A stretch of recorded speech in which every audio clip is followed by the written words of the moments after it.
Oh, wow. So,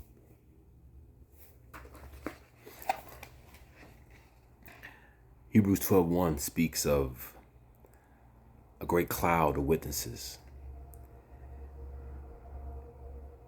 It reminds us that we must let go of the wounds and the things that entangle us, the things that have pierced us, the sin that we have fallen into. It tells us that we must do this so that we can run the race of life on the path that has been laid out and marked out for us.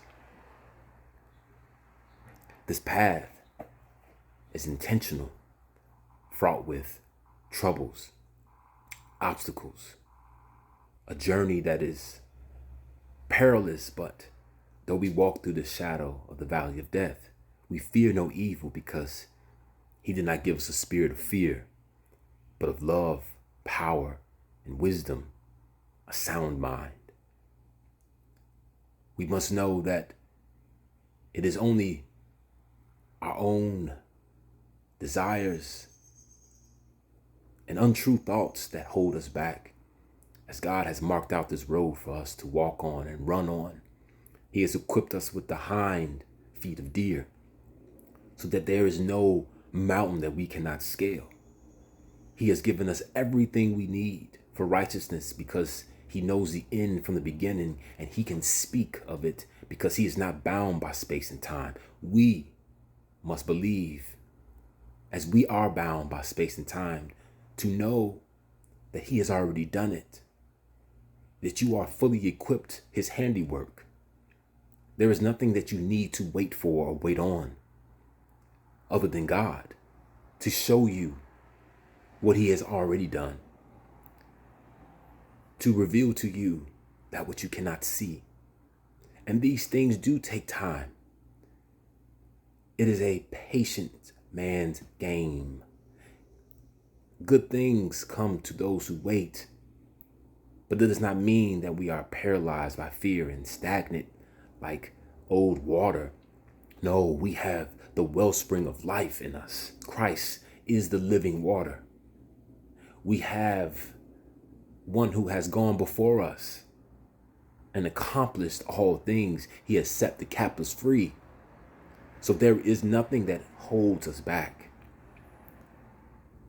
And in being born again, we learn how to walk, how to talk, how to perceive, how to discern the things that God is doing. That is the wait. That is the patience, because anything worth doing takes time.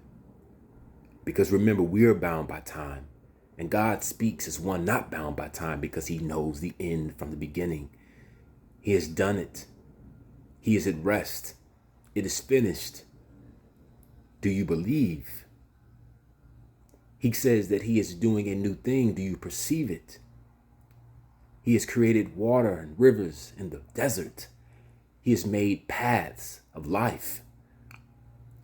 But again, not easily seen by us who live in this flesh that is passing away. It is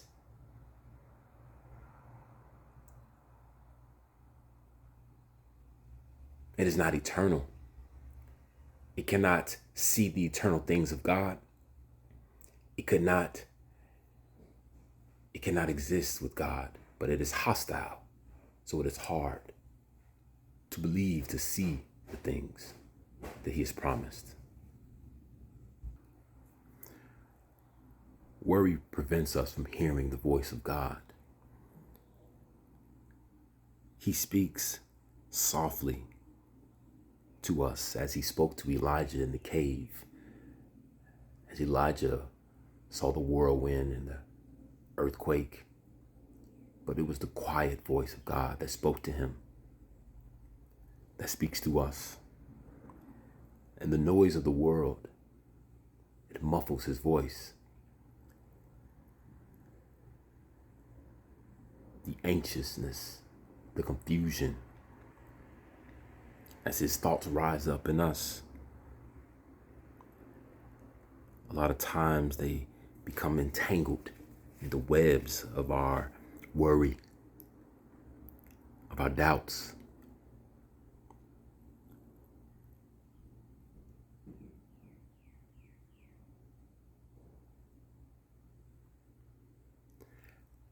God invites us to enter into his rest, his quiet time, his time where we can hear and see.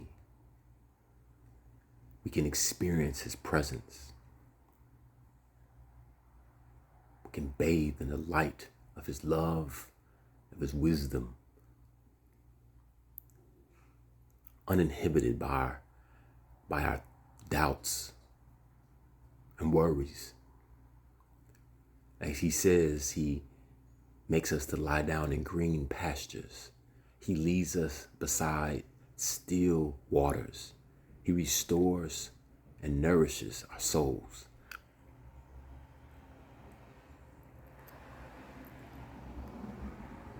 He wants us to hear his voice so that we may be transformed, renewed.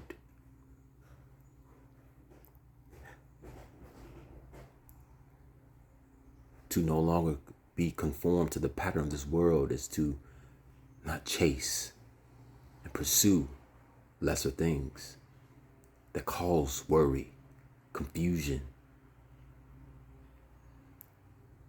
but instead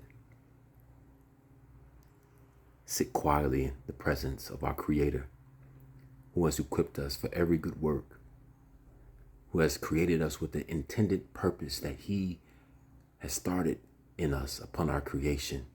And because he's a finisher, always finishes, and everything he does is good,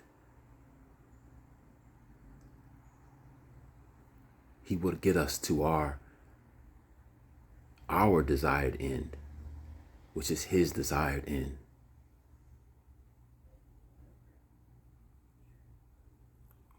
So sit in his presence.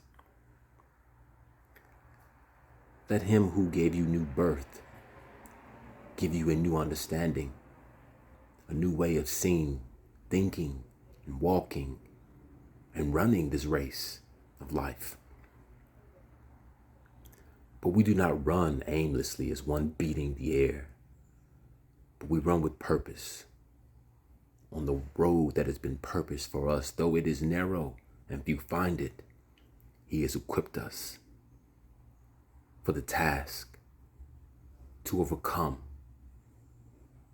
to get to the end, the finish, to receive the crown of life, to hear the words, "Well done, my good and faithful servant."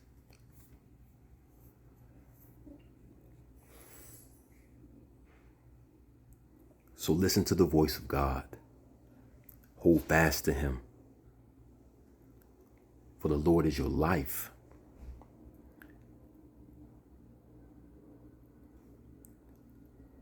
God created you in his own image so that you can do things that are unimaginable, that you can never do on your own, but only with him could you experience what you were made for, to see what you were made of. So do not conform any longer to the pattern of this world. Be transformed by the renewing of your mind, seeking and eating the bread of life, drinking the water, the fountain of Christ. Then and only then will you be able to test and approve what God's will is, his good, pleasing, and perfect will.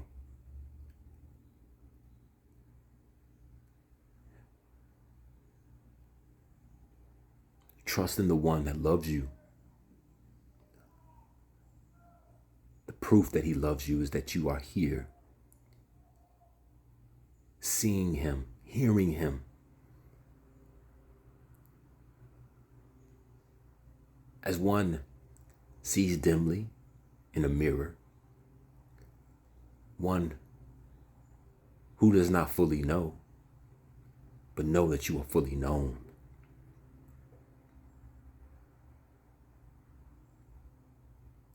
Bread.